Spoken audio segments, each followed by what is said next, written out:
지금 이 순간에도 우리 눈에 보이지 않는 곳에서 인공지능의 미래, 아니 어쩌면 우리의 디지털 미래 전체를 건 아주 거대한 전쟁이 벌어지고 있다는 사실 알고 계셨나요? 그 전쟁의 시작을 알리는 아주 상징적인 숫자가 하나 있습니다. 바로 100년입니다. 네, 한 세기를 의미하는 이 시간. 대체 이게 AI랑 무슨 상관일까요? 자, 바로 이 질문이 오늘 우리가 파헤쳐볼 이야기의 핵심인데요. 아니, 어떻게 세계적인 빅테크 기업이 100년 뒤에나 갚을 돈을, 그것도 엄청난 금액을 빌리는, 상식적으로는 좀 이해하기 힘든 결정을 내렸을까요? 그럼 본격적으로 구글의 이 엄청난 베팅, 그 속을 한번 들여다보겠습니다. 구글이 무려 320억 달러, 우리 돈으로 환산하면 약 46조 원에 달하는 어마어마한 자금을 조달했거든요. 근데 여기서 진짜 놀라운 건 그중 일부는 만기가 100년이라는 거예요. 그러니까 2126년에 갚겠다는 거죠. 이건 그냥 돈을 빌리는 차원이 아닙니다. 맞습니다. 이건 단순히 돈 문제가 아니에요. 테크 산업 전체의 판도가, 그 근본이 바뀌고 있다는 아주 강력한 신호탄인 거죠. 더 이상 소프트웨어만 잘 만들어서는 이길 수 없는 시대가 왔다. 바로 그 선언입니다. 그렇다면 그 근본적인 변화라는 게 대체 뭘까요? 핵심은 이겁니다. AI 산업의 본질이 우리가 알던 소프트웨어 산업에서 이제는 부동산, 그리고 거대한 장치 산업으로 넘어가고 있다는 점이죠. 이게 좀 복잡하게 들릴 수 있는데 아주 쉽게 비유를 들어볼게요. 바로 초고급 PC방을 떠올리시면 됩니다. 우리가 최고의 사양으로 게임을 돌리려면 뭐가 필요하죠? 당연히 최고의 컴퓨터랑 끊기지 않는 안정적인 전기가 필수잖아요. 그거랑 똑같습니다. 자, 이 그림을 한번 보세요. AI라는 이 PC방을 돌리기 위한 4가지 기둥이 딱 보이죠? 먼저 좋은 목 좋은 자리, 그러니까 데이터 센터 부지가 필요하고요. 그리고 엄청난 양의 최고 사양 컴퓨터, 즉 GPU가 있어야 합니다. 그리고 이 모든 걸 쌩쌩 돌릴 막대한 전력은 기본이죠. 근데 여기서 진짜 소름 돋는 사실이 뭔지 아세요? 우리가 그토록 중요하다고 말하는 소프트웨어, 바로 그 AI 모델은요, 사실 이 거대한 물리적인 기반 없이는 아예 존재조차 할 수 없는 이 퍼즐의 마지막 한 조각에 불과하다는 겁니다. 그래서 이 문장이 모든 걸 말해주는 겁니다. AI는 더 이상 서비스 산업이 아니라 부동산이자 인프라 산업이다. 이제 게임의 룰이 완전히 180도 바뀐 거예요.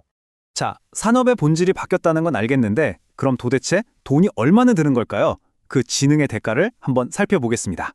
와, 이 그래프가 정말 모든 걸 말해주네요. 왼쪽을 보시면 구글의 자본적 지출, 그러니까 설비 투자 비용이 이미 기존보다 2배나 뛰었습니다. 근데 오른쪽은 더 무섭죠. 데이터 센터가 쓰는 전력량이 2030년까지 지금의 2배로 폭증할 거라는 전망입니다. 그럼 그 천문학적인 돈이 다 어디에 쓰이는 걸까요? 이 도넛 차트를 보면 명확합니다. 거의 절반, 40%가 GPU 같은 AI 가속기를 사는 데 들어가고요. 그 다음이 데이터 센터 짓고 또 그걸 시키기 위한 전력과 냉각 설비에 돈이 들어갑니다. 정작 소프트웨어 개발의 비용은 여기에 비하면 정말 일부에 불과한 거죠. 그리고 이 숫자 1.5%, 이건 꼭 기억해야 합니다. 지금 이 순간에도 전 세계 전력의 1.5%를 데이터 센터가 잡아먹고 있어요. 근데 이 비율은 앞으로 정말 기하급수적으로 늘어날 겁니다. AI는 말 그대로 전기를 먹고 자라는 거대한 괴물인 셈이죠.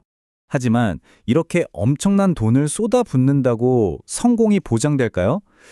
글쎄요. 여기서 우리는 약간 등골을 서늘하게 만드는 과거의 유령 하나를 소환해봐야 합니다. 바로 모토로라입니다. 혹시 이 스타텍 휴대폰 기억하시는 분 계신가요?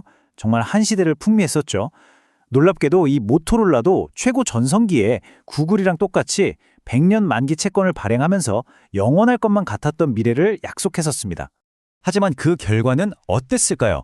불과 10여 년 뒤 한때 세상을 호령하던 모토로라의 모바일 사업부는 참 아이러니하게도 바로 그 구글의 손에 넘어갔다가 또 얼마 안 가서 레노버에 팔리는 신세가 됐습니다. 한 시대의 아이콘이 이렇게 허무하게 무너져 내린 거죠. 이게 바로 모토로라의 저주가 우리에게 던지는 아주 무서운 경고입니다. 아무리 거대한 제국이라도 영원할 순 없다. 100년의 생존은 그 누구도 장담할 수 없다는 걸 말이죠. 그렇다면 이 저주를 피하고 이 새로운 인프라 전쟁에서 승리하려면 어떻게 해야 할까요? 그 해답은 바로 새로운 운영체제를 만드는 데 있습니다.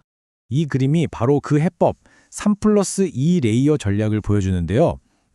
마치 거대한 요새를 짓는다고 생각하시면 쉬울 것 같아요. 먼저 땅과 전력이라는 아주 단단한 기초를 다지고 그 위에 GPU 같은 강력한 무기들을 갖춘 핵심 구조물을 세우는 거죠. 그리고 맨 위 지휘소에서 데이터 관리와 보안이라는 중요한 작전을 수행하는 겁니다. 이제는 이 요새의 일부만 가져서는 안 돼요. 이 요새 전체를 통제하고 지휘해야만 전쟁에서 이길 수 있다는 뜻입니다. 그래서 이제 경쟁의 목표가 완전히 달라진 겁니다. 그냥 가장 똑똑한 AI 모델 하나 만드는 게 아니고요. 이 모든 걸 가장 안전하고 효율적으로 운영할 수 있는 거대한 시스템, 다시 말해 지능을 위한 새로운 운영체제, 즉 OS를 만드는 경쟁이 시작된 거예요. 이 그림이 바로 그 새로운 운영체제가 실제로 어떻게 작동하는지를 보여주는 좋은 예시인데요. 보세요. 한쪽에는 AI를 생각하는 뇌, 즉 에이전트가 있습니다. 근데 이 뇌가 자기 마음대로 명령을 내릴 수는 없어요. 모든 행동은 MCP라고 불리는 아주 안전한 검문소를 통과해야만 합니다. 이 MCP가 AI의 모든 행동을 통제하고 기록하는 일종의 보안관 역할을 하는 거죠. 그러니까 이 새로운 전쟁에서는 단순히 똑똑하기만 한 건 소용이 없어요. 진짜 중요한 건 바로 이 보안과 통제적입니다.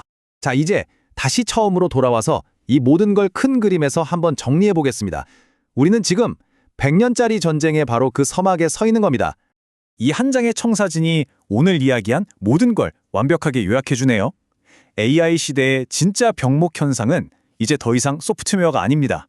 바로 전력, 데이터 센터, 그리고 이 모든 걸 통합하는 운영체제, 다시 말해 인트라가 이 전쟁의 승패를 결정짓게 될 겁니다.